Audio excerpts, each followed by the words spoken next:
Dankie Gita. Soos ek sê, dis 'n fully integrated gigawatt scale projek. So ons kyk na desalination, so die key components is desalination. Dan bou ons 'n pipeline. Ons bou oor 4 jaar in 2 fases. So die eerste fase gaan dan wees die desalination, die pipeline, helfte van die krag wat ons genodig het. Ons gaan ten minste 7 gigawatt of wind and solar combined. Dit is ten minste 10 keer wat Namibië huidiglik gebruik. Ja.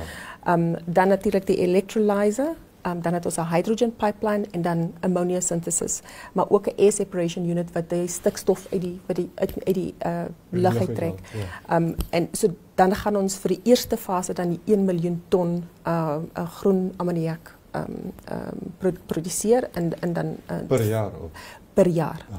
En dan as die projek dan volledig gebou is dit dan 2 miljoen ammoniak per jaar wat ons gaan uitvoer.